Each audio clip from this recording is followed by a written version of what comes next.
Hello friends, आपके अपने YouTube channel KS drawing पर आप सभी का स्वागत करता हूं। आज हम इरिगेशन इंजीनियरिंग का जो कि 3 जुलाई 2023 को जो पेपर हुआ था उसे हम पूरा सॉल्व करेंगे। तो आइए शुरू करते हैं।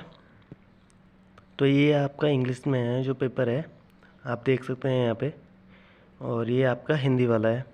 तो हिंदी के पहले हम जो पहला और पाँचवा जो क्वेश्चन है जो शॉर्ट वाले हैं, उन जो व्याख्या वगैरह दी हुई हैं, पहले हम उसे सॉल्व करेंगे। उसके बाद सेकंड, थर्ड एंड फोर्थ वाले को पार्ट को करेंगे। इसमें हमारा फर्स्ट पॉइंट आता है ड्यूटी। ड्यूटी होती क्या है? तो वो ड्यूटी इकाई पानी की सींचन क्षमता को ड्यूटी कहते हैं। एक क्यूमेक पानी फसल के पूरे आधा काल में जितने हेक्टेयर भूमि को सींचता है वह पानी की ड्यूटी कहलाती है। इसे DHS से प्रदर्शित किया जाता है। ड्यूटी को कृति भी कहते हैं। सेकंड पॉइंट है हमारा डेल्टा। क्या होता है? तो किसी फसल को निश्चित अंतराल पर दिए गए सभी पानियों की कुल गहराई को हम डेल्टा कहते हैं। इसे सेंटीमीटर अथवा मीटर में आंकी जाती है। इसे डेल्टा का त्रिभुज से प्रदर्शित करते हैं। इसमें जो डेल्टा होता है अपना, डेल्टा या पानी की कुल गहराई ज्ञात करते समय रिसन तथा बाष्पीकरण द्वारा नष्ट हुए पानी पर विचार नहीं किया जाता है। तो आपको ये 2 पॉइंट क्लियर हो गए होंगे। अगर आपको ऐसे नहीं लिखने हैं तो आप एक सिंपल भाषा में लिख सकते हैं, जैसे कि मैं बताऊं। जैसे यहाँ पे है हमारा डेल्टा, तो डेल्टा होता है पानी की कुल गहराई। किसी फसल के लिए कुल लगे पानियों की कुल गहराइयों की कुल संख्या के योगफल को हम डेल्टा कहते हैं। इसे सेंटीमीटर या मीटर में ये आंकी जाती है। जैसे कि मैं यहाँ पे ले रहा हूँ, जैसे कि गेहूँ की फसल है, हमने बोई है, इसमें 3 पानी दिए, तो इसकी 24 हो जाएगी, 24 सेंटीमीटर इसकी कुल गहराई। ऐसे हमने ये सेकंड पॉइंट लिया है, तो इसमें भी जितने हम पानी जो लगाते हैं, जितने जितने सेंटीमीटर को होते हैं ये, उनको टोटल करके लिख दिया जाता है, वो डेल्टा की वैल्यू होती है। ठीक है, तो ये आपको समझ में आ गया होगा, उससे सिंपल ही है। सेकंड पॉइंट है हमारा ड्यूटी। तो ड्यूटी क्या होती है? तो यह एक घन मीटर पानी में जितना क्षेत्र सिंचित हो जाता है, मतलब 1 मीटर क्यूब में जितना पानी, जितना भाग या क्षेत्र सिंचित होता है उसे हम ड्यूटी कहते हैं। इसे DHS से प्रदर्शित किया जाता है। इसकी जो यूनिट होती है वो हेक्टेयर या क्यूमेक होती है। जैसे कि 1 हेक्टेयर बराबर 10,000 वर्ग मीटर होते हैं, और 1 क्यूमेक बराबर 1000 लीटर वाटर होता है। क्यूमेक का मतलब होता है मीटर क्यूब पर सेकंड। तो आप देख सकते हैं। तो अब नेक्स्ट पॉइंट की तरफ चलते हैं। नेक्स्ट पॉइंट है हमारा आधार काल। ये तीनों एक साथ ही ज़्यादातर प्रयोग किए जाते हैं, इसलिए मैंने इसे भी यहीं बता दिया है। बीज बोने के समय प्रथम सिंचाई तथा फसल काटने से पहले अंतिम सिंचाई के काल को फसल काल कहते हैं। यह दिनों में आंकी जाती है। जैसे कि आप यहाँ से लेके यहाँ तक आप देख सकते हैं, यहाँ पे हमने फसल बोई हुई है, ये आपका बेस पीरियड है, ये क्रॉप पीरियड है, मतलब फसल काल है पूरा। और ये टाइमिंग है, यहाँ पे हमने फर्स्ट पहला पानी लगाया है, उसके बाद हमने सेकंड पानी लगाया है।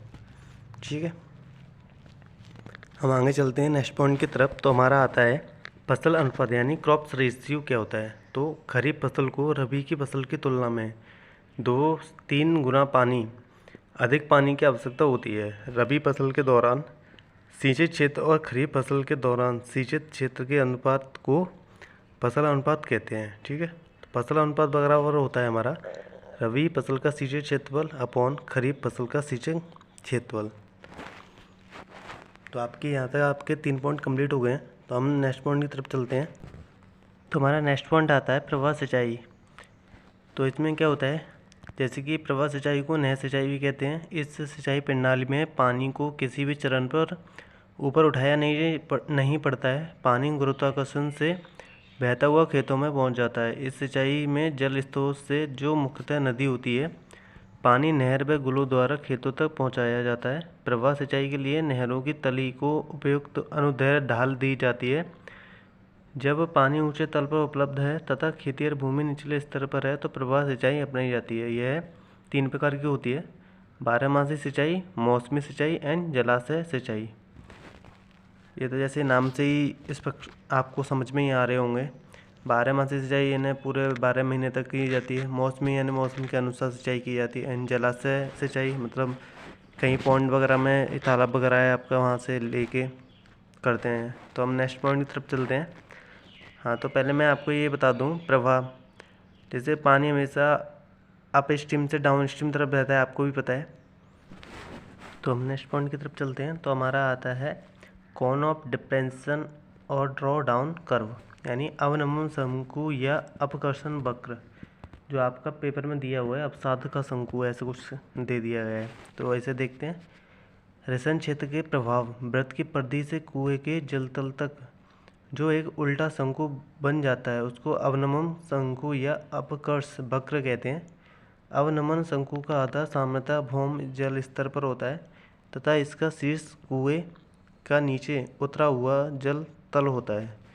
जैसे आपको यहाँ दिख रहा है, ये आपको ऐसे कर्व टाइप में ये दो बनते हुए नज़र आ रहे हैं, तो यही आपका अवनमन शंकु होता है। तो आप ये डायग्राम एक बार सही से देख लीजिएगा। तो हम नेक्स्ट पॉइंट की तरफ चलते हैं। तो हमारी आती है हेड रेगुलेटर। उसमें सिर्फ हेड रेगुलेटर दिया हुआ है जिसमें शीर्ष स्तर नियामक बोला गया है, तो वो आपका यही होता है। तो नदी के पानी को नहर खंड में मोड़ने के लिए इसके शीर्ष पर जो स्थायी संरचना बनाई जाती है उसे नहर नियंत्रक कहते हैं। यह वियर के अनुलंब तथा अर्ध सलूसों से सटा हुआ बनाया जाता है। प्रत्येक नहर के लिए अलग अलग मुख्य नियंत्रण निर्माण किया जाता है। मुख्यतः यह एक कम ऊंचा बियर ही होता है जिसके शिखर पर उचित पाट पर पाए खड़े करके उनके आगे फाटक लगा दिए जाते हैं। पायों को पर्याप्त ऊपर उठाकर उन पर एक प्लेटफॉर्म बना दिया जाता है जहां से फाटकों का संचालन किया जाता है। नियंत्रक के आर पार जाने के लिए इस पर पुल का निर्माण भी किया जाता है। नहर मुख्य नियंत्रण की क्रेस्ट का तल ताल जल तल तथा नहर के पूर्ण सप्लाई तल को ध्यान में रखकर निर्धारित किया जाता है। तो आपको एक डायग्राम दिखाऊं, जैसे कि आपको ये इसका डायग्राम है, आप देख सकते हैं। ये यहाँ पे दीवार बना के इसको बनाया जाता है। यहाँ इसके ऊपर रोड बना दी गई है।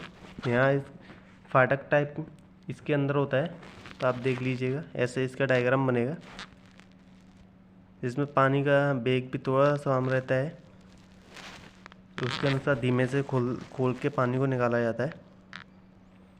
तो आप डायग्राम एक दो बार देख लीजिएगा और एक दो बार आप स्टडी करेंगे तो आपको समझ में आ जाएगा। तो हम नेक्स्ट पॉइंट की तरफ चलते हैं। नेक्स्ट पॉइंट आपका आता है सुपर पैसेज या ऊर्ध्वलंघक क्या होता है।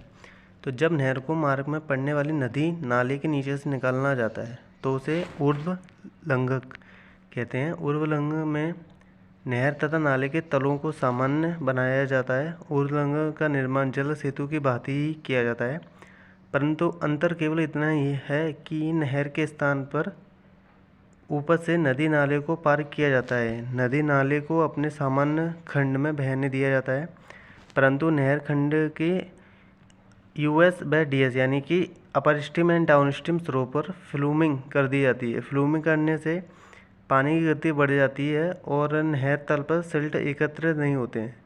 इससे ऊर्ध्वलंघक की चौड़ाई भी कम होती है। ऊर्ध्वलंघक पर नहर खंड बैरल में बनाया जाता है जिसमें पर्याप्त मुक्तांतर रखा जाता है, क्योंकि नहर का पूर्ण सप्लाई तल यानी कि फ्लो एफएसएल यानी कि फुल सप्लाई लेवल इसका फुल फॉर्म होती है ये आप ध्यान रखना। पहले से ही निर्धारित होता है, अतः पानी बैरल की छत को नहीं छूता है। कच्ची नहरों में बैरल के अपर स्ट्रीम एंड डाउन स्ट्रीम में नहरखंड की उपयुक्त दूरी पर तक पिंचित कर दी जाती है। ऊर्ध्वलंघक के आर पार के लिए नाले पर एक स्थायी पुल बनाया जाता है जिसे नहर की निरीक्षण सड़क से जोड़ दिया जाता है। तो आप इसका डायग्राम देख लो, ऐसा इसका डायग्राम है। इसमें ऊपर आपका नाला है, नीचे आपकी नहर है, उसके ऐसे निकाला जाता है। इसका ही सिंपल सा ये डायग्राम है, ये आप देख लीजिए, जिसमें आपको नहर नीचे से है, नाला इसके ऊपर से चलता है। तो आई होप ये आपको समझ में आया होगा। तो मैं यहाँ पे आपको नेक्स्ट पॉइंट पे चलते हैं, आगे के पॉइंट को आपको क्लियर कराते हैं। नेक्स्ट पॉइंट आता है हमारा प्रभाव त्रिज्या या प्रभावी त्रिज्या, रेडियस ऑफ इन्फ्लुएंस। ये क्या होती है, जैसे कि कुएं से पानी निकालते समय इसके बाहर चारों ओर इससे जलधारी पड़ते हैं, इससे पानी रिसता हुआ कुएं के अंदर आने लगता है। अतः कुएं के मध्य से उस बिंदु की क्षैतिज दूरी जहाँ तक भौम जल स्तर कुएं के कारण प्रभावी होता है, प्रभावी त्रिज्या कहलाती है। आप यहाँ देख सकते हैं, ये आपका रेसन शीर्ष यहाँ से है, उल्टा सकूनुमा चांद यहाँ पे है, लेवल ये वाला आप देख सकते हैं। अंत भौम जल स्तर है ये कुआं का, आपका ये कुआं का एक दृश्य है जो ऊपर का क्रॉस सेक्शन काट के दिखाया गया है। इसका एरिया ऐसे लिया गया है, तो आप ये देख लीजिएगा, ऐसे इसका डायग्राम बनेगा। तो हम आगे नेक्स्ट पॉइंट पे चलते हैं। नेक्स्ट पॉइंट हमारा आता है टेल एस्केप, यानी पुच्छ अतिवाही क्या होते हैं। यह अतिवाही शाखा नहर व रजवाहों के अंतिम छोर पर बनाई जाती है। जब ऊपरी क्षेत्र में वर्षा होने पर अथवा पानी की आवश्यकता न रहने पर किसान लोग अपने मोगे बंद कर देते हैं, तो इन मोगों का अतिरिक्त पानी बहता हुआ नहर के अंतिम छोर पर पहुंच जाता है। अतः इस पानी को नहर से बाहर करने के लिए पुच्छ अतिवाही बनाए जाते हैं। पुच्छ अतिवाही सामान्यतः एक फाटक रहित बियर होते हैं। आप यहाँ देख सकते हैं, इसका ऐसे नाला टाइप बनता है। इसमें फर्स्ट आपका है जैसे कि फ्लैंक बेल है, एफएसएल एट टेल है, अतिवाही क्रस्ट है, एस्केप क्रस्ट 80 एफएसएल है ये है, और दूसरा आपका सेकंड ये है। तो ये आप डायग्राम देख लीजिएगा, एक दो बार बनाइएगा, आपको समझ में आ जाएगा। नेक्स्ट पॉइंट हमारा आता है गाइड बैंक्स क्या होते हैं, यानी निर्देशक बंद या बेल बंद। बाढ़ के समय नदी का पानी काफ़ी बड़े क्षेत्र में फैल जाता है, जिसके लिए इतनी बड़ी जलीय संरचनाएं खड़ी करना न्याय संगत नहीं है। अतः नदी जल को बाढ़ के समय लंबे चौड़े क्षेत्र में फैलने से रोकने के लिए इसके प्रभाव पर नियंत्रण करना होता है। अतः नदी के प्रभाव को एक निश्चित दिशा में ले जाने के लिए तथा नदी घाट को सीमित करने के लिए यह विशेष बंद बनाया जाता है। इसे निर्देश बंद या गाइड बैंक कहते हैं। निर्देश बंद अधिकतर जलीय संरचनाओं की सुरक्षा के लिए इनके प्रवाह के समांतर व इनके प्रतिप्रवाह का अनुप्रवाह में बनाया जाता है। यह नदी धारा को इधर उधर भटकने नहीं देती है। निर्देशक बंद का निर्माण श्री बेल, जो रेलवे में इंजीनियर थे, के सिद्धांत पर किया जाता है। अतः इसे बेल बंद के नाम से भी जाना जाता है। इसका उद्देश्य क्या है, पहले ये जान लेते हैं। यह बंद नदी के प्रवाह को एक निश्चित दिशा में देता है ताकि पानी बहता हुआ जलीय संरचनाओं जैसे पुल, वियर, बैराज, जल निकासी पक्ष के ठीक सामने पहुँचे। जब नदी का पानी किसी कारण से उपरोक्त संरचनाओं के पार्श्व यानी ऊपर से होकर निकलने लगता है तो निर्माण क्षतिग्रस्त हो जाते हैं। सेकंड पॉइंट है, यह बंद नदी की अनावश्यक चौड़ाई को सीमित करते हैं ताकि इस पर बनाए जाने वाली संरचनाओं की निर्माण लागत न्यूनतम हो। घटक क्या क्या है इसके, फर्स्ट पॉइंट है आपका प्रतिप्रवाह में वक्राकार शीर्ष, इस पर पानी की सीधे टक्कर पड़ती है, अतः यह शीर्ष पानी के कटाव के प्रति सुरक्षित होना चाहिए। इसका सेकंड पॉइंट है अनुप्रवाह में वक्राकार शीर्ष होनी चाहिए, मध्य का सीधा भाग जो दोनों वक्राकार शीर्षों को जोड़ता है। तो आप यहाँ पे ये ऊपर देख सकते हैं डायग्राम इसका ऐसे बनेगा। ये जो गोल इधर उधर अपोजिट में लगे हुए हैं ये आपके गाइड बैंक्स ये होते हैं, ठीक है। जैसे नदी का पानी उधर से आ रहा है यानी ये आपका up stream and down stream है, ये इसके तट बंद हैं साइड वाले, तो आप ये देख लीजिएगा। आई होप ये आपको समझ में आ रहा होगा। तो हम नेक्स्ट पॉइंट की बात करें तो हमारा जो अगला पॉइंट आएगा वो आपकी फिश लैडर यानी मछली सीढ़ी या मत्स्य सीढ़ी। ये क्या होती है, अतिरिक्त ठंड पड़ने पर मछलियाँ नदी के ऊपरी भागों से नीचे गर्म क्षेत्रों में आ जाती हैं और वर्षा ऋतु में पुनः साफ पानी की तलाश में ऊपरी क्षेत्रों में जाने लगती हैं। परंतु मछलियों के नदी में स्वतंत्रतापूर्वक प्रगमन पर बियर की दीवार एक बड़ी बाधा बन जाती है। मतलब जैसे कि हम जब बियर वगैरह का निर्माण करते हैं तो उसका पानी है ऊपर से नीचे आ सकता है, लेकिन नीचे से ऊपर थोड़ी ना जाएगा। तो वो बोल रहे हैं ये लोग, पानी के तेज प्रवाह से मछलियाँ बियर के प्रतिप्रवाह से अनुप्रवाह में तो आ जाती हैं, परंतु बियर पिंड की अनुप्रवाह में अत्यधिक ढाल होने के कारण यह नदी के अनुप्रवाह से प्रतिप्रवाह में नहीं चढ़ पाती। इसके कारण नदी के प्रतिप्रवाह में मछलियों की कमी हो जाती है। अतः मछलियों को बियर के अनुप्रवाह से प्रतिप्रवाह में जाने देने के लिए बियर की एक साइड में मछली सीढ़ी का निर्माण किया जाता है। मछलियाँ जल की 3 से 3.5 मीटर प्रति सेकंड की गति रहने पर भी भोजन की तलाश में प्रवाह के विपरीत बहने की प्रवृत्ति रखती हैं। इसलिए मछली सीढ़ी के लिए बियर के प्रतिप्रवाह तथा अनुप्रवाह फोर्सों को मिलाती हुई एक प्रवणिका यानी रैंप बनाई जाती है, जिसके अंदर अनेक गति रोधक दीवारें आड़ी खड़ी की जाती हैं।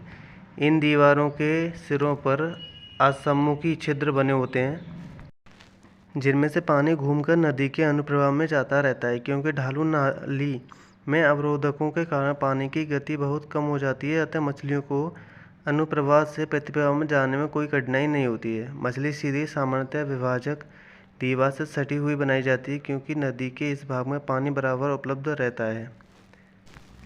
यहाँ पे जो फर्स्ट वाला आपका डायग्राम है उसमें आपको सेक्शन दिखाया गया है। जैसे सामने से आप देखेंगे बियर साइड में खड़े होंगे तो ऐसे देखेगा, और जो दूसरा वाला है प्लान तो ये ऊपर से एक तरह से आप ऐसे मान लीजिए, इसमें आगे पीछे ऐसे पानी ऊपर से नीचे जाता हुआ है। आपको एक और डायग्राम जैसे कि मैं दिखाऊं तो उसमें आपको सही से समझ में आएगा कि ये कहाँ लगाई जाती हैं। तो जैसे कि ये आपका ये वाला जो डायग्राम है इसमें आप देख सकते हैं नदी है, नदी में आपको बियर या बैराज यहाँ पे हमने बनाए हुए हैं। उसके बाद यहाँ पे कुंड है, ये शांत कुंड, यहाँ से हमने नहर निकाली हुई है। इसके ये तटबंध है, निर्देशक बंध ये ऊपर वाले हैं। इसके जो आप यहाँ देख रहे हैं साइड में बियर के पास में, ये यहाँ पे बनाई जाती है मछली सीढ़ी यानी फिश लीडर इसे बोलते हैं। इससे मछलियों के आवागमन में कोई भी बाधा उत्पन्न नहीं होती है। और पानी में डाउन स्ट्रीम में तो मछली रहती हैं, अपर स्ट्रीम में जब मछली जाती हैं तो इसी रास्ते से होते हुए वो ऊपर से नीचे या नीचे से ऊपर आ जा सकती हैं। आशा करता हूँ ये आपको समझ में आया होगा। ये आपके हेड वर्क का ही है, ये कैनाल का ही है, आप मान लीजिए। ठीक है, तो हम नेक्स्ट पॉइंट पे आते हुए, तो नेक्स्ट पॉइंट आपका आता है मोगा। खेतों को पानी देने के लिए वितरक नहर यानी डिस्ट्रीब्यूटर के बैंक में निकास छिद्र बनाए जाते हैं, जिन्हें हम मोगा कहते हैं। गुल क्या होते हैं? वाटर कोर्स जिन्हें बोलते हैं हम। मोगे से खेत तक पानी ले जाने वाली नाली को हम गुल कहते हैं। आपको जैसे मैं डायग्राम से समझाऊँ, मैं डायग्राम से आपको ईजिली समझ में आएगा। आपको जैसे ये डायग्राम दिख रहा है तो ये आपके मुख्य नहर यहाँ पे है, उसके बाद डिस्ट्रीब्यूटर है यानी कि वितरक नहर है। इसमें हम पहले आउटलेट लगाते हैं यानी मोगा लगाते हैं, वहाँ से हम पहले पानी लेते हैं। पानी जहाँ से लेते हैं हम, जैसे कि डिस्ट्रीब्यूटर नहर में से जब पानी हम लेते हैं तो वहाँ से लेके जहाँ तक हमारा खेत है वहाँ तक जब तक पानी आता है तो उसको हम गुल या खाल कहते हैं। ठीक है, तो ये आप इस डायग्राम से आपको क्लियर हो गया होगा। तो हम आगे बात करूँ तो आपके सेकंड, थर्ड एंड फोर्थ जो क्वेश्चन है उनके बारे में मैं बात करूँगा अगले पॉइंट में। तो आप देख सकते हैं इसमें जो पॉइंट है ऐसे आपका क्वेश्चन पेपर आया हुआ है, तो उस हिसाब से मैं आगे अब शुरू करता हूँ। तो सेकंड क्वेश्चन का जो फर्स्ट ए भाग है उसका जो आंसर है वो शुरू करते हैं। ये पूछ रहा है अफवाह क्या होते हैं? तो अफवाह होते हैं रन ऑफ। तो वर्षा होने पर जो जल भूमि पर गिरता है उसका कुछ भाग रेशन के कारण भूमि की परतों में समा जाता है, कुछ बाष्पीकरण के कारण पुनः वायुमंडल में चला जाता है तथा कुछ भाग उस क्षेत्र में स्थित गड्ढों, झीलों आदि में भर जाता है। फिर भी पानी का बहुत बड़ा भाग खुली भूमि पर बह निकलता है और नदी नालों का रूप धारण कर ढलानों की ओर बहता है। आपको ही पता है ऊपर से नीचे की ओर बहता है पानी। तो इस बहते हुए अतिरिक्त पानी को सतही पानी या अथवा अपवाह कहते हैं। अपवाह को पानी की गहराई mm में मापा जाता है। यदि पानी की सभी प्रकार की हानियों को एक मद में मान लिया जाए तो अपवाह को निम्न गणितीय सूत्र से हम निकाल सकते हैं। कुल वर्षा बराबर अपवाह प्लस पानी की हानि। अगर हम अपवाह निकालेंगे तो कुल वर्षा माइनस पानी की हानि हो जाएगा। अपवाह जो गुणांक होता है वो बराबर होता है अपवाह यानी रन ऑफ अपॉन कुल वर्षा यानी कि रेनफॉल। अपवाह गुणांक का मान इकाई से कम होता है क्योंकि हानियों के कारण अपवाह की मात्रा कुल वर्षा की मात्रा से कम होती है। अब मैं जैसे आपको एक डायग्राम दिखाऊं उसके हिसाब से आप समझिए अपवाह क्या है। रन ऑफ जो होता है आपको भी पता है अप स्ट्रीम से डाउन स्ट्रीम तरफ आप बहता है, तो तो ये आप देख सकते हैं जैसे कि हमारे जब पानी बरसता है तो ऊंचे सतहों से नीचे की सतह और बहने वाला जो पानी होता है, जो अप स्ट्रीम से डाउन स्ट्रीम तरफ बहता है, उसे हम रन ऑफ यानी कि अपवाह कहते हैं। तो आई होप इससे आपको समझ में आ गया होगा। तो हम जो अपवाह को प्रभावित करने वाले जो कारक हैं उनके बारे में बात कर लेते हैं। तो उसका जो टॉपिक है वो हम शुरू करते हैं। अपवाह को प्रभावित करने वाले कारक यानी फैक्टर अफेक्टिंग रन ऑफ। तो फर्स्ट पॉइंट है हमारा वर्षा की तीव्रता व अवधि। अपवाह का सीधा संबंध उस क्षेत्र की वर्षा से होता है। वर्षा की तीव्रता व अवधि जितनी अधिक होगी, सतही जल उसी मात्रा में बढ़ने लगेगा। जब तक क्षेत्र में वर्षा होती रहती है, अपवाह भी तब तक बना रहता है। सेकंड पॉइंट हमारा क्षेत्र का आकार। वन विभाजक रेखाओं से घिरा क्षेत्र जितना बड़ा होगा, स्पष्ट है अपवाह का मान भी उतना ही अधिक होगा, अन्यथा इसके विपरीत मान होगा। थर्ड पॉइंट हमारा आवाह क्षेत्र की आकृति। यदि आवाह क्षेत्र की आकृति पंखे जैसी है तो अपवाह अधिक होगा, क्योंकि इस आकृति में पोषक नालों एवं धाराओं की लंबाई कम होती है और इनमें बहता पानी कम समय में एक साथ नदी में आ जाता है। इसके विपरीत पत्तीनुमा क्षेत्र में पोषण जलधाराओं व नालों की लंबाई अधिक होती है और सतही जल देर से नदी तक पहुंचता है, जिससे अपवाह को दर कम होती है। फोर्थ पॉइंट है हमारा स्थलाकृति। यदि अपवाह क्षेत्र बहुत ऊपर खावड़ है अथवा उसमें गड्ढे, झीलें, कटान, जंगल इत्यादि अधिक हैं तो उनमें पर्याप्त पानी रुक जाता है, जिससे अपवाह कम होता है। तो आगे आप डायग्राम देख सकते हैं। इसमें आपको दो डायग्राम दिखा रहा हूँ। एक तो आपका है पंखानुमा आवरण आवाह क्षेत्र है, एक आपका है पत्तीनुमा आवाह क्षेत्र। तो आप देख सकते हैं वाटर साइड लाइन है, यहाँ पे है स्ट्रीम में ये होते हैं। स्ट्रीम नाला होता है एक तरह से, धाराएं व नाले। तो आप ये देख सकते हैं यहाँ पे ये यही डायग्राम है जो आपको बनाने हैं। आगे हम नेक्स्ट पॉइंट पर चलते हैं। तो आवाह क्षेत्र की ढाल। यदि जल ग्रहण क्षेत्र की ढाल अधिक है तो अपवाह जल तेजी से होगा और मिट्टी काटेगा, ये आपको भी पता है, छोड़ो। मृदा की सघनता क्या होती है।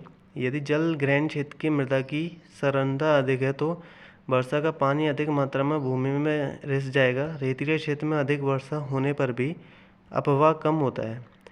वनस्पतिक आवरण। यदि जल ग्रहण क्षेत्र में पेड़ पौधे, घास फूस, अन्य वनस्पति अधिक हैं तो अपवाह कम होगा, क्योंकि पर्याप्त अपवाह जल इनमें रुक जाता है। जिस क्षेत्र में वन अधिक होते हैं वहाँ बाढ़ें कम आती हैं। नेक्स्ट पॉइंट हमारा भूमि की दशा। सूखी भूमि में प्रथम वर्षा का पर्याप्त जल समा जाता है, परंतु जब भूमि पहले से ही नम है तो अपवाह शीघ्र तथा अधिक होता है। इसी कारण बाढ़ें वर्षा ऋतु के मध्य अथवा अंत में आती हैं। आवाह क्षेत्र का तापक्रम। यदि जल ग्रहण क्षेत्र का तापक्रम ऊंचा रहता है तो बाष्पीकरण अधिक होने से पानी का काफ़ी भाग नष्ट हो जाता है और अपवाह का मान कम हो जाता है। इसके विपरीत तापक्रम कम रहता है तो अपवाह अधिक होगा। नेक्स्ट पॉइंट है हमारा हवाओं की दिशा। वर्षा काल में जल ग्रहण क्षेत्र में चलने वाली तेज हवाएं भी कुछ सीमा तक अपवाह को प्रभावित करती हैं। आगे हमारा पॉइंट आता है मृदा बांधों के नष्ट होने के कारण तथा उपचार। तो यहाँ पे मृदा बांधों के बारे में बताना है। तो इसका जो फर्स्ट कारण है वो है पानी का बांध के ऊपर से निकल जाना। सेकंड है आपका नीम का असम निस्दन। थर्ड पॉइंट है प्रति प्रवाह ढाल का नष्ट हो जाना। फोर्थ पॉइंट है आपका नीम का विफल होना। फिफ्थ पॉइंट है आपका विश्राम क्वांटिटी की ढाल न रखना। सिक्स नंबर जो पॉइंट है अवनालिका के कारण। 7 नंबर है नलीकरण पाइपिंग के कारण। एंड 8 पॉइंट है आपका पद्राग नष्ट हो जाने के कारण। एंड नेक्स्ट पॉइंट है आपका अनुप्रवाह वाहक के अतिरिक्त संतृप्त होने के कारण। 10वां पॉइंट है आपका जलाशय से अकस्मात अपकर्ष। एंड 11 पॉइंट है आपका भूकंप के कारण, मतलब भूकंप आएगा तो आपका मृदा का बांध ढह जाएगा या उसमें कोई परेशानी। तो आपका इसको हम 1 बाय 1 देखते हैं। तो फर्स्ट है आपका पानी का बांध के ऊपर से निकल जाना। मृदा बांध के असफल होने का यह सामान्य कारण है। अधिक बाढ़ के समय अपर्याप्त मुक्तांतर के कारण उत्प्लव मार्ग यानी स्पिलवे से पर्याप्त जल निकास न होने पर जलाशय में पानी का तल बढ़ जाता है और पानी बांध के ऊपर से होकर निकलता है। इससे बांध की शीश की मिट्टी कट जाती है और शीघ्र ही बांध संपूर्ण खंड नष्ट हो जाता है। उपचार कैसे करें इसका? तो उत्प्लवन मार्ग की निकास क्षमता पर्याप्त होनी चाहिए। मुक्तांतर अधिक रखना चाहिए ताकि उच्चतम बाढ़ पर भी पानी बांध के ऊपर से ना निकल पाए। सेकंड पॉइंट है आपका बांध की नींव का असम निस्दन, यानी कि जब बांध का स्वयं का भार अत्यधिक होता है और नींव में विभिन्न धारण क्षमता वाली मृदाएं स्थिर होती हैं अथवा मृदा का भली प्रकार से शयनन नहीं किया जाता है, तब बांध का असम निस्दन हो सकता है। इससे बांध में दरारें पड़ जाती हैं जिसमें जलाशय का पानी घुस जाता है और बांध विफल हो जाता है। उपचार कैसे किया जाता है इसका? नीम की मिट्टी तथा बांध की कुटाई अनुकूलतम जलाशय पर करनी चाहिए। निर्माण में स्थिरीकृत मृदा का प्रयोग करना चाहिए। तो ये इसके डायग्राम है, ये आप दोनों डायग्राम देख लीजिएगा। नेक्स्ट पॉइंट की अगर हम बात करें तो आता है हमारा थर्ड पॉइंट, जल तरंगों द्वारा प्रतिप्रवाह ढाल का नष्ट हो जाना, यानी कि जलाशय में उठने वाली लहरें तथा तैरते हिमखंड बांध के प्रतिप्रवाह की ढाल से आकर टकराते हैं, जिससे यह फलक क्षतिग्रस्त हो जाते हैं। उपचार कैसे करें? बांध की यूएस यानी अपर स्ट्रीम ढाल पर पत्थर की पिटिंग अथवा कंक्रीट के ब्लॉक लगा देने चाहिए। 4 पॉइंट है आपका बांध की नींव का फिसल जाना है। जब बांध की नींव में कमज़ोर मृदा जैसे महीन सेल्ट का प्रयोग हुआ हो तो जल दाब के कारण बांध नींव सहित डाउन स्ट्रीम की ओर खिसक जाता है। यदि नींव के नीचे ठोस चट्टानें हैं और बांध की नींव का उससे उचित अभिलाग नहीं है, तब भी उस जोड़ से बांध नीचे की ओर सरक जाता है। तो आप ये दोनों डायग्राम आप देख सकते हैं। हम नेक्स्ट पॉइंट की तरफ चलते हैं। 5th पॉइंट, ढाल के विफल होने के कारण। जब मृदा की ढाल इसके विश्राम या घर्षण कोण से अधिक रखी जाती है तो यह नीचे की ओर फिसलने लगती है और बांध नीचे बैठ जाता है। उचित सहनन के अभाव में भी बांध की ढालें नष्ट हो जाती हैं। बांध की यूएस तथा डीएस फलकों को पर्याप्त ढाल देना चाहिए। 6 पॉइंट है आपका अवनालिका के कारण। भारी वर्षा के कारण बांध की डीएस की ढाल कट जाती है और इसमें गारें पड़ जाती हैं, मतलब वही थोड़ी क्रैक वगैरह नीचे की साइड में। यदि समय रहते इनकी मरम्मत नहीं की जाती है तो बाद की प्रत्येक वर्षा पर यह अधिक गहरे होते जाते हैं और बांध नष्ट हो जाता है। उपचार कैसे करें? अनुप्रवाह फलक पर पिचिंग करके अथवा घास लगाकर मिट्टी के कटान को रोका जा सकता है। 7 पॉइंट है हमारा बांध के पिंड या नींव से पानी का स्वतंत्र प्रवाह या नलीकरण के कारण। जब बांध की कोर दीवार में दरारें पड़ जाती हैं अथवा नींव में मृदा की विभिन्न परतों से रिसन बढ़ जाती है तो बांध के भीतर पाइप की भांति छोटी छोटी धाराएं बहने लगती हैं और पानी डाउन स्ट्रीम फलक में निकलने लगता है। रिसन के बहने से संपूर्ण बांध नष्ट हो जाता है। चूहे भी बांध के आर पार सुराख बना देते हैं। इससे आप डायग्राम आप देख लीजिएगा। उपचार वही है। हम 8 पॉइंट की बात करते हैं यहाँ पे, बांध का पदार्थ नष्ट हो जाने के कारण। जब उत्प्लव मार्ग मुख्य बांध से सटा हुआ बनाया जाता है तो इससे तेज़ी से पानी निकलने के कारण बांध के पदार्थ यानी टॉय का कटाव होने लगता है, जो बढ़ते बढ़ते बांध के मुख्य भाग को भी नष्ट कर देता है। उपचार क्या है? जहाँ तक संभव हो उत्प्लव मार्ग मृदा बांध से पर्याप्त दूरी पर बनाया जाना चाहिए।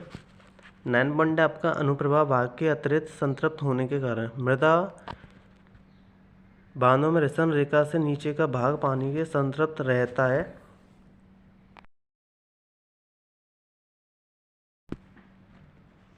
जिससे मिट्टी बिखरने लगती है और डीएस की ढाल और अधिक बढ़ जाती है। इससे अन्य मिट्टी भी संतृप्त होकर पानी में गिरने लगती है और बांध नष्ट हो जाता है। बांध से पानी का रिसन पर नियंत्रण रखना चाहिए। बांध के डाउन स्ट्रीम पर 2 फिल्टर तथा क्षैतिज फिल्टर लगे होने चाहिए। रिसन रेखा के ऊपर मिट्टी का पर्याप्त आवरण बना रहना चाहिए। तो ये इसके उपचार थे 2, तो आप ये देख लीजिएगा।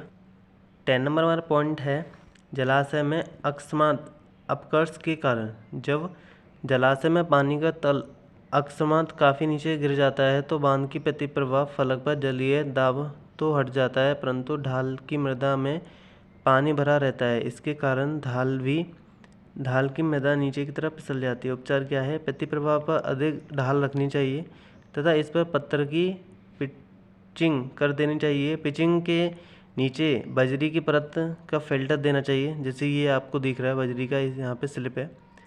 भूकंप के कारण नेक्स्ट पॉइंट है आपका भूकंप के कारण। ऊंचे बांधों पर भूकंप का ध्वस्त प्रवाह अधिक होता है। भूकंप के कारण मिट्टी के बांध का अत्यधिक निस्दन हो सकता है, अतः कोर दीवार में दरारें पड़ जाती हैं, जिससे पानी का रिसन बहुत अधिक हो जाता है। बांध के नीचे बैठ जाने के कारण मुक्तांतर कम रह जाता है और पानी बांध के ऊपर से निकल जाता है। भूकंप के कारण बांध पिंड फट भी सकता है, तो आप ये देख लीजिएगा। तो अब मैं नेक्स्ट पॉइंट की बात करता हूँ। नेक्स्ट पॉइंट हमारा आता है स्पिल बे यानी उत्प्रेरक मार्ग यानी स्लिप बे। तो ये होता क्या है? जलाशय के पूर्ण जल तल यानी फुल रिजर्वर लेवल FRL तक भर जाने पर अतिरिक्त पानी को निकालने के लिए जो विशेष निकास निर्माण किया जाता है उसे उत्प्लव मार्ग स्लिप बे कहते हैं। स्लिप बे मुख्य बांध में इसके पार्श्व में अथवा उपयुक्त स्थान उपलब्ध होने पर जलाशय की परिधि पर कहीं भी बनाया जा सकता है। इसका शिखर जलाशय के पूर्ण जल तल पर रखा जाता है। जैसे ही जलाशय में पानी का तल पूर्ण जल तल से ऊपर उठने लगता है, अतिरिक्त पानी स्लिप बे के ऊपर से निकलकर नदी के अनुप्रवाह में जाने लगता है। इससे मुख्य बांध पानी में डूबने तथा नष्ट होने से बच जाता है। ध्यान रहे, सामान्यतः बाढ़ की तुलना में भरे हुए बांध के टूटने से क्षेत्र में जानमाल की हानि अधिक होती है। स्लिप बे को बांध का सुरक्षा बाल अथवा ऊपरी बांध भी कहते हैं। स्लिप बे को अधिकतम जल निकासी के लिए अधिक कल्पित करना आवश्यक है, ताकि भयानक बाढ़ के समय भी यह जलाशय में पानी का तल उच्च बाढ़ तल से ऊपर उठने देते। यदि यह ऐसा नहीं कर पाता है तो पानी मुख्य बांध के ऊपर से बहने लगेगा। ठीक है, तो ये आपको पॉइंट समझ में आया होगा। तो मैं आगे बात करूँ तो चिनाई पे कंक्रीट के बांधों में स्लिप बे सामान्यतः बांध में ही बनाया जाता है, जबकि मृदा बांध में यह मुख्य बांध से अलग इसके पार्श्व में अथवा अन्य उपयुक्त घाटी में बनाया जाता है। यानी स्लिप बे के यहाँ पे टाइप्स देख लेते हैं हम। फर्स्ट है आपका प्रपाती या ठोस पराश्रित उपप्लव मार्ग। सेकंड पॉइंट है आपका पार्श्व चैनल स्लिप बे मार्ग है आपका काठी नुमाएँ सूट या द्रोणिका उत्प्लव मार्ग है। सेप्ट या कूपक स्लिप बे है। सुरंग स्लिप बे है। काठी साइफन स्लिप बे है एंड सखावर्ती साइफन उत्प्लव मार्ग है। नेक्स्ट पॉइंट है आपका संकटकालीन उपप्लवन मार्ग। तो आप ये देख लीजिएगा, आपके इसमें एक पॉइंट आया हुआ था ये सॉफ्ट वाला, तो मैं इसे करा रहा हूँ। सेप्टी या कूपक उत्प्लव मार्ग जिसे कहते हैं। तो इस प्रकार के उत्प्लव मार्ग के लिए एक उद्गम सेप्ट जिसका ऊपरी सिरा फनल प्रकार का होता है और पूर्ण जलाशय तल पर रखा जाता है, जलाशय के कुछ भीतर जाकर बनाई जाती है। इस सेप्ट का निचला सिरा एक क्षैतिज सुरंग से जुड़ा होता है जो बांध के नीचे से होकर अनुप्रवाह में नदी तक जाती है। पानी वक्राकार शिखर से ऊपर से बहता हुआ उद्गम सेप्ट में गिरता है और सुरंग से काफी होता हुआ अनुप्रवाह में नदी में जा पड़ता है, जैसे आपको चित्र में दिख ही रहा है। शिखर के चारों ओर अरीय प्रस्तंभ खड़े करके उस पर पुल का निर्माण किया जाता है। इस पुल को मुख्य बांध अथवा पार्श्व की किसी पहाड़ी से जोड़ दिया जाता है, ताकि संचालन व निरीक्षण के लिए उत्प्लव मार्ग तक पहुंचा जा सके। अरीय प्रस्तंभ सेप्ट में सर्पिल प्रवाह उत्पन्न नहीं होने देते हैं। बांध के प्रति प्रवाह में कुछ दूरी पर जलाशय से उभरा हुआ कोई पहाड़ी टीला सेप्ट उत्प्लव मार्ग से निर्माण के लिए उत्तम रहता है। पहाड़ी के शिखर को काटकर अथवा इस पर कंक्रीट डालकर उत्प्लव मार्ग के लिए निर्धारित क्रस्ट प्राप्त कर लिया जाता है। तो यहाँ आप इसका डायग्राम देख सकते हैं। ये डायग्राम ऐसे बनाया जाता है। यहाँ इधर की साइड आप देख सकते हैं रिवर है, यहाँ पे आपका टॉप ऑफ डैम दे दिया गया है, टॉप यहाँ पे डैम बनाया है। तो आप ये डायग्राम अपने हिसाब से देख लीजिएगा। नेक्स्ट पॉइंट है हमारा ऑब्जेक्ट ऑफ रिवर ट्रेनिंग यानी नदी नियंत्रक के उद्देश्य क्या है। फर्स्ट पॉइंट है आपका निर्धारित संरेखण, नदी के प्रवाह को एक निर्धारित संरेखण तथा दशा में बनाए रखने के लिए। सेकंड पॉइंट है आपका नदी घाट, नदी की चौड़ाई को सीमित करने के लिए ताकि जलीय संरचनाओं की निर्माण लागत में कमी आए। थर्ड पॉइंट है आपका अपरदन, नदी के तल तथा किनारों पर अपरदन रोकने के लिए। फोर्थ पॉइंट है आपका बाढ़ से सुरक्षा, बाढ़ पर नियंत्रण रखने के लिए तथा नदी के निकट की भूमि तथा संपत्ति को नष्ट होने से बचाने के लिए हम नदी के जो रिवर ट्रेनिंग है, मतलब आसपास का जो भाग है उसको कैसे करते हैं उसके ऊपर है। तो यहाँ पे आपका नेक्स्ट पॉइंट आता है जलीय संरचनाएं, नदी पर बनाई गई जलीय संरचना जैसे रेल, सड़क के पुल, जल सेतु, साइफन, वियर, बैराज इत्यादि की सुरक्षा के लिए नदियाँ अपना मार्ग बदलकर इन संरचनाओं को काटने लगती हैं अथवा इनसे दूर जाने लगती हैं। इसके कारण ये निर्माण अनुपयोगी हो जाते हैं। नेक्स्ट पॉइंट है आपका सुरक्षित जल मार्ग, नौ संचालन के लिए नदी में पानी की न्यूनतम गहराई तथा सुरक्षित मार्ग बनाए रखने के लिए। नेक्स्ट पॉइंट है नदी खंड, नदी के विशेष भाग में सिल्टिंग अथवा निर्घर्षण पर नियंत्रण रखने के लिए। एंड नेक्स्ट पॉइंट है आपका भूमि उद्धार, जल ग्रेसन भूमि का उपचार व उद्धार करने के लिए इसका हम प्रयोग करते हैं। ये आपका है जो है नदी प्रशिक्षण कार्य के उद्देश्य जो आपके पूछे हुए थे वो वाला क्वेश्चन है, तो आप देख लीजिएगा। तो हमारा नेक्स्ट पॉइंट आता है लाइनिंग। लाइनिंग क्या होती है, यानी कि आस्त्रीकरण या लाइनिंग, जब कच्ची नहर के आधार तथा साइडों पर अप्रवेश पदार्थ का उपयुक्त मोटा अस्तर लगाया जाता है तो इसे नहर का अस्त्रीकरण लाइनिंग कहते हैं। लाइनिंग मुख्यतः नहर खंड से रिसन रोकने के लिए लगाई जाती है। नहर की लाइनिंग करने पर कच्ची नहर की तुलना में 2 से 2.5 गुना अधिक खर्च आता है। अतः नहर की लाइनिंग का निर्णय लेने से पहले उसके सभी पहलुओं पर विचार करना होता है और इसकी लाभ हानि को देखना होता है। वैसे नहर की लाइनिंग से जो अतिरिक्त कृषि क्षेत्र नहर की कमांड में आता है तथा उससे जो राजस्व प्राप्त होता है वह लाइनिंग पर किए गए व्यय से कहीं अधिक होता है। लाइनिंग कार्य नहर निर्माण के समय किया जाए तो उत्तम रहता है, क्योंकि छोटा नहर खंड अधिक निःसरण ग्रहण कर सकता है।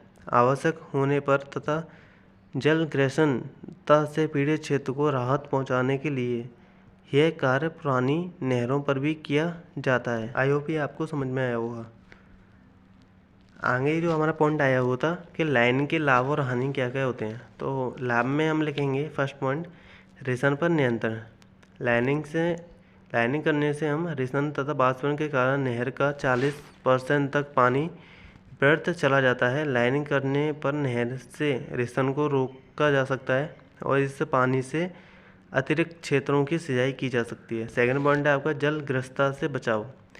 नहरों से रिसन कम हो जाने पर क्षेत्र जलग्रसन होने से बचा रहता है। ऐसा देखा गया है कि कच्ची नहरों के रिसन के कारण प्रतिवर्ष 2% कृषि योग्य भूमि जलग्रस्तता का शिकार हो रही है। नेक्स्ट पॉइंट है हमारा नहर की निःसरण क्षमता में वृद्धि। लाइनिंग करने से नहर की भीतरी सतह साफ और चिकनी हो जाती है, जिससे पानी के बहाव में प्रतिरोध कम हो जाते हैं और पानी का वेग बढ़ जाता है। वेग बढ़ने से नहर का निःसरण बढ़ जाता है। सीमेंट कंक्रीट लाइनिंग युक्त नहर का निःसरण समान खंड वाली कच्ची नहर से 75% अधिक हो जाता है। तो 4 पॉइंट हमारा आता है कमांड में सुधार। लाइनिंग युक्त नहर की अनुलंब ढाल कच्ची नहर की अपेक्षा कम रखी जाती है, जिससे पूर्ण तल ऊंचा बना रहता है। इससे अधिक व ऊंचे क्षेत्र की नहर की कमांड में आ जाते हैं। 5th पॉइंट हमारा छोटा तथा मितव्ययी नहर खंड। पक्की नहरों के तली को अधिक ढाल दी जाती है, जिससे पानी का वेग बढ़ जाता है। वेग बढ़ने से कम क्षेत्रफल Q बराबर A इंटू B, यानी कि Q है यहाँ पे डिस्चार्ज और A फॉर एरिया है, B फॉर वॉल्यूम है की आवश्यकता रहती है। इस प्रकार नहर का खंड छोटा और मितव्ययी हो जाता है।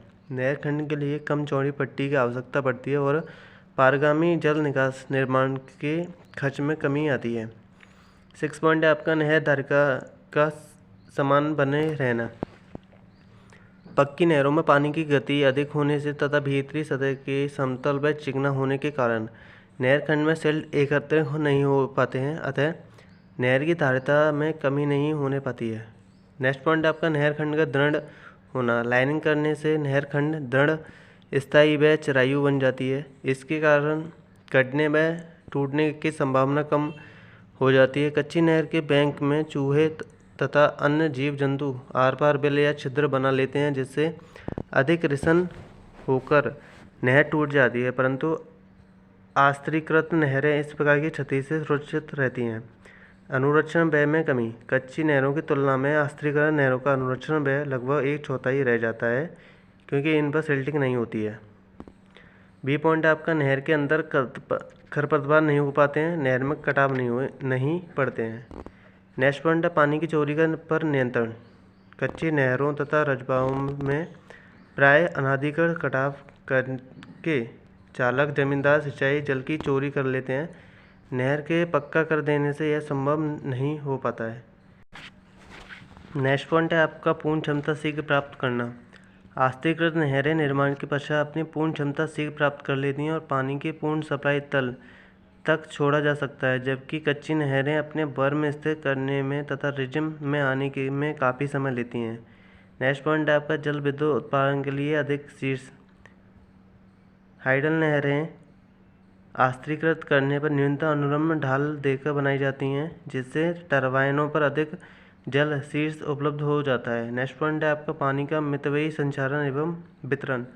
लाइनिंग करने से नहर अपने रिजिम में बहती है और पानी के वहन तथा वितरण पर पूर्ण नियंत्रण रहता है। नेक्स्ट पॉइंट है आपका वायुमंडलीय प्रभावों से अधिक सुरक्षित। आस्तीकृत नहरें वायुमंडलीय प्रकोपों, वर्षा, बाढ़ आदि के प्रति अधिक सुरक्षित रहती हैं। नेक्स्ट हमारा बी पॉइंट आता है हानि। नहरों के आस्तीकरण करने से कुछ हानियाँ भी होती हैं, वो क्या क्या है। फर्स्ट पॉइंट आपका अधिक निर्माण व्यय। नहरों के आस्तीकरण पर अत्यधिक खर्च आता है। सीमेंट, इस्पात तथा अन्य मटेरियल बाहर से लाना पड़ता है। सेकंड पॉइंट है आपका नहर खंड की वृद्धि में कठिनाई। आस्तीकृत नहरों के खंड स्थायी तौर पर निर्धारित हो जाते हैं। यदि नहर का निस्तरण बढ़ाने की आवश्यकता पड़ती है तो आस्तीकृत खंड को बड़ा करने अथवा सुधारने में बड़ी दिक्कत आती है और तब व्यय भी अधिक आता है। थर्ड पॉइंट है आपको मोहों की स्थिति परिवर्तन में कठिनाइयाँ। पक्की नहर पर मोहों की स्थिति में आवश्यक रहने पर भी परिवर्तन करना कठिन हो जाता है और पर्याप्त व्ययी होता है, जबकि कच्ची नहरों में मोहों की स्थिति में फेरबदल बड़ी आसानी से किया जा सकता है। अगला पॉइंट है फोर्थ नंबर, मरम्मत कार्य में कठिनाई। आस्तीकृत नहर के क्षतिग्रस्त हो जाने पर अथवा इससे रिसन होने पर मरम्मत काफ़ी कठिन पड़ती है। लाइनिंग कार्य के पुराना हो जाने पर प्राय नहरों से रिसन होने लगती है। फिफ्थ पॉइंट है असुरक्षित खंड। पक्की नहरों पर बर्म नहीं बनाए जाते हैं, क्योंकि वर्षा जल इन पर एकत्र हो जाता है और लाइनिंग के पीछे घुसकर इसे नष्ट कर देता है। परंतु बर्मों के अभाव में मनुष्यों, पशु तथा अन्य जंगली जानवरों के नहर के अंदर गिर जाने की आशंका बनी रहती है और गिर जाने पर इनको बचाना कठिन पड़ता है। 6 पॉइंट आपका वृक्षों का अभाव। पक्की नहरों के साथ लंबी जड़ों वाले पेड़ नहीं लगाए जा सकते, क्योंकि इनकी जड़ें फैलकर लाइनिंग को क्षतिग्रस्त कर देती हैं। ठीक है, तो आप ये देख लीजिएगा। तो अगला हमारा पॉइंट था क्रॉस ड्रेनेज कार्यों का क्या अभिप्राय है, तो हम इसे करते हैं।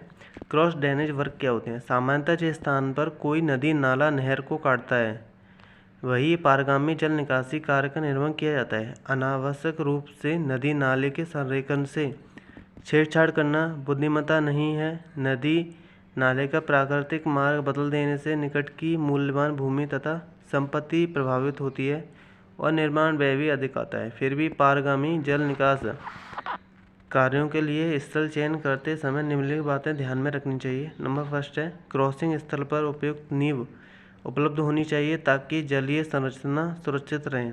सेकंड पॉइंट है आपका नहर तथा नाला एक दूसरे को 90 डिग्री पर पार करे ताकि निर्माण कार्य की लंबाई न्यूनतम हो। इसके लिए नहर अथवा नाले के संरेखण में थोड़ा बहुत परिवर्तन किया जा सकता है। थर्ड पॉइंट है आपका क्रॉसिंग स्थल पर नाले का खंड नियमित तथा न्यूनतम होना चाहिए ताकि निर्माण व्यय कम आए। 4 पॉइंट है आपका यूएस तथा डीएस दोनों को और पर्याप्त दूरी तक नदी नाला सीधा बनाना चाहिए। यदि आवश्यक हो तो नदी नाले पर तटबंध अथवा निर्देशक बंध बनाकर प्रवाह को नियमित कर देना चाहिए। 5th पॉइंट है, नाले के किनारे दृढ़ तथा पर्याप्त ऊंचे होने चाहिए ताकि बाढ़ के समय पानी इनको तोड़कर किसी अन्य बिंदु से नहर को पार करने की चेष्टा ना कर सके। तो आपके ये 5 पॉइंट यहाँ तक क्लियर हैं। तो ये आपका आंसर पूरा यहाँ तक कंप्लीट है। हम नेक्स्ट पॉइंट की अगर मैं बात करूँ तो आपका नेक्स्ट पॉइंट यहाँ पे शुरू होता है साइपन जल सेतु। ये क्या होता है? जल नहर तथा नाले के तलों में बहुत कम अंतर होता है तथा क्रॉसिंग पर नाले की तली को खोदकर नीचे कर दिया जाता है। इस प्रकार नाले में आवश्यक जलमार्ग उपलब्ध हो जाता है और बाढ़ के समय पानी सरलता से नहर के नीचे निकल जाता है। इस जल सेतु में नाले की तली को यूएस से नीचे गिराकर डाउनस्ट्रीम में पुनः ऊपर उठा दिया जाता है। इस प्रकार यह एक उल्टा साइपन बना जाता है। निर्घर्षण रोकने के लिए नाले की तली पर पक्का फर्श लगाया जाता है। साइपन के लिए आयताकार अथवा वृत्ताकार पक्की बैरलें बनाई जाती हैं क्योंकि क्रॉसिंग पर नाले की तली को सामान्यतः तल से नीचा कर दिया जाता है, इसलिए साइपन खंड में सिल्टिंग होती है और बैरलों का परिचय घट जाता है। साइपन के बैरलों की समय समय पर सफाई करनी आवश्यक हो जाती है। बैरल का व्यास 1.5 मीटर से कम नहीं रखना चाहिए। आप इसका ये डायग्राम देख सकते हैं। इसमें आपको नीचे नाला है और ऊपर ये वाला नहर है। यहाँ पे नहर के लेफ्ट साइड में हमेशा रोड का सर्विस रोड का निर्माण कर सकते हैं। तो इसका डायग्राम जो है वो ऐसा बनेगा, आप देख सकते हैं। यहाँ पे इसका पूरा उच्च बाढ़ तल है, हाई फ्लो लेवल यहाँ तक है, आप देख लीजिए। नाले का फर्श ये नीचे वाला है, कंटेंट वॉल ये वाले हैं, आप देख सकते हैं, ताकि मजदूर इसमें घुसकर सफाई कर सके। यदि नाला बहुत छोटा है और बैरल की माप कम रखी गई है तो सिल्ट खरोंचने के लिए लोहे की चेन या लंबे हैंडल वाले उपकरण उपयोग किए जा सकते हैं। बाढ़ के समय जब साइपन पूरा भरकर रहता है तो बैरल की छत पर उत्थान दाब कार्य करता है, अतः साइपन की छत की स्लैब इस दाब के प्रति सुरक्षित होनी चाहिए। उत्थापन दाब पर तब अधिकतम तब होता है जब नहर खाली हो और साइपन पूर्णतः भरकर बह रहा हो। साइपन के अपर स्ट्रीम व डाउन स्ट्रीम में उपयुक्त दूरी तक नाले के फर्श तथा साइडों पर पत्थर की पिचिंग कर दी जानी चाहिए ताकि नदी का निगर्सन कम हो। नहर को पार ले जाने का यह उपाय उत्तम नहीं समझा जाता है क्योंकि नदी साइपन सिल्टिंग के कारण चौक हो जाते हैं। बेहतर यही है कि नदी के स्थान पर नहर को झुकाकर नदी से पार कर दिया जाए क्योंकि नहर की तली में सिल्ट समस्या कम होती हैं। तो आशा करता हूँ ये पॉइंट भी आपको समझ में आएगा। तो हम नेक्स्ट पॉइंट की बात करते हैं, वियर क्या होते हैं। वियर क्या होता है वो इसके देखते हैं हम। यह चिनाई अथवा कंक्रीट की कम ऊंचाई की ठोस दीवार होती है जो बाधा के रूप में नदी के आर पार बनाई जाती है। वियर नदी के पानी का तल इसके प्रतिप्रवाह में कुछ ऊंचा उठाने तथा इसको नहर के मुख्य की ओर मोड़ने का कार्य करता है। नहरें वियर के प्रतिप्रवाह से निकाली जाती हैं। वियर की लंबाई नदी प्रवाह के समकोणक रखी जाती है। नदी में अतिरिक्त जल संचयन के लिए वियर के शिखर पर इस्पात के शटर लगा दिए जाते हैं जिनको बाढ़ आने पर नीचे गिरा दिया जाता है ताकि फालतू पानी वियर के ऊपर से निकलकर नदी के अनुप्रवाह में बह जाए। तो आपको ये आशा करता हूँ वियर आपको समझ में आया होगा। तो अब आगे वियरों को ये जो जैसे कि जब वियर हम बनाते हैं तो असफल कैसे कैसे हो सकते हैं उसके बारे में आपको पॉइंट पूछा हुआ था। तो मैं इसके पूरा शुरू करते हैं। पारगम नींव पर बनाए गए वियर मुख्यतः निम्नलिखित कारणों से नष्ट हो जाते हैं। फर्स्ट पॉइंट है आपका नलीकरण यानी पाइपिंग के कारण। सेकंड पॉइंट उत्थापन के दाब के कारण। थर्ड पॉइंट है अप्रगामी तरंगों के कारण। फोर्थ पॉइंट है आपका नदी तल के कटाव के कारण। तो हम फर्स्ट पॉइंट से शुरू करते हैं, पाइपिंग या तलोक्षण के कारण। ब्लिक तथा खोलसा सिद्धांतों के अनुसार पारगम नींवों पर बनी बियरों के फर्श के नीचे से पानी रिसता है। रिसन प्रवाह बियर के अपस्ट्रीम से डाउनस्ट्रीम तरफ बहता है। जब बियर के डाउनस्ट्रीम फर्श के किनारे पर रिसते हुए पानी में पर्याप्त अवशेष दाब रह जाता है तो यह ऊपर उठते समय मृदा के कणों को उखाड़ने लगता है। इस प्रकार मिट्टी के उखड़ जाने के कारण रिसते पानी की जल दाब ढाल और अधिक बढ़ जाती है और नींव की मृदा और तेज़ी से उखड़ने लगती है। नींव की मिट्टी का इस प्रकार कटाव डाउनस्ट्रीम से शुरू होकर अप स्ट्रीम की ओर बढ़ने लगता है। यह बियर की नींव के नीचे पाइप की भांति जल नालियाँ बन जाती हैं और तब पानी स्वतंत्र रूप से अपर स्ट्रीम और डाउन स्ट्रीम की ओर धारा के रूप में बहने लगता है। नींव की मिट्टी बह जाने के कारण नींव नीचे से खोखली हो जाती है और बियर संरचना नीचे धंसकर नष्ट हो जाती हैं। तो ये पॉइंट आपको फर्स्ट वाला समझ में आ गया होगा। सेकंड पॉइंट में हम चलते हैं। पर 1 मिनट, उससे पहले उपाय देख लेते हैं। बियर का इस प्रकार नष्ट होना नलीकरण, पाइपिंग या तलोचन कहलाता है। इसका जो उपाय है वो है फर्स्ट पॉइंट, बियर के पक्के फर्श की लंबाई बढ़ाकर। सेकंड है हमारा पर्याप्त गहरी रिसन रोक लगाकर। सेकंड पॉइंट की अगर मैं यहाँ से बात करूँ तो उत्थापन दाब के कारण फर्श का टूट जाना। जब पानी बियर के फर्श के नीचे से रिसता हुआ आगे बढ़ता है तो यह अपने हेड के कारण फर्श पर उत्थापन दाब डालता है। जब यह दाब फर्श के भार से अधिक होता है तो पानी फर्श को तोड़कर ऊपर निकलने की चेष्टा करता है। फर्श के फटने से अपारगम फर्श की लंबाई और कम हो जाती है और इससे पानी की जल दाब ढाल और बढ़ जाती है और बियर नष्ट हो जाता है।